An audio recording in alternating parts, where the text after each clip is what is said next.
اليوم راح أسوي أطيب كبة برغل ممكن تتذوقوها بحياتكم، طرية لدرجة تذوب بالفم، وطعمها يخليكم ترجعون تسووها كل يوم بدون مبالغة.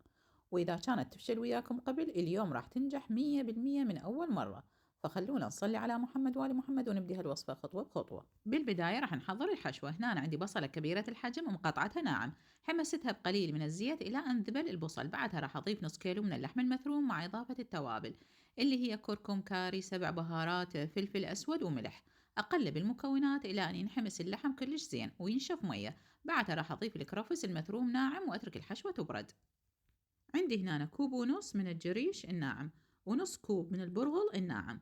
راح أغسل البرغل والجريش مرة واحدة، وبهذا المي اللي غسلت بيه البرغل والجريش راح أتركهم يتنقعون تقريبا نص ساعة.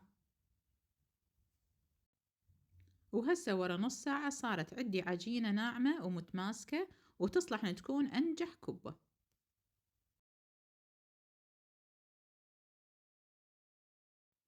هسه نبلل الإيد بقليل من الماء وناخذ مقدار من عجينة الكبة ونفتحها مثل ما موضح بالفيديو، ونخلي الحشوة بداخلها وكمية الحشوة حسب رغبتكم هواي أو شوية. ونبدأ نسد الأطراف ونغلقها ونضغطها بنفس الوقت حتى نستخرج الهواء اللي بداخلها. وهيك صار شكل الكبة عندنا.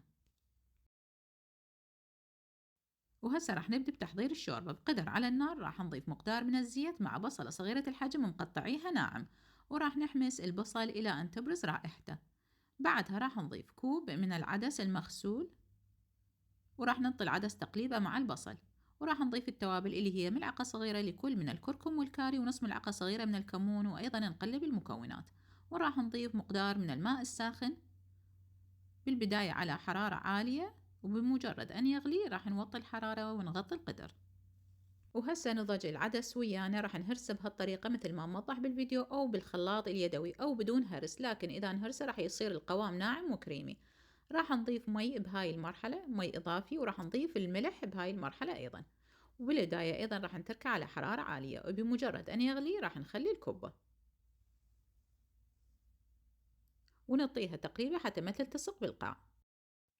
وهاي الكبة تصلح للتفريز، يمكن تفريزها مثل ما موضح بالفيديو واستخدامها وقت الحاجة.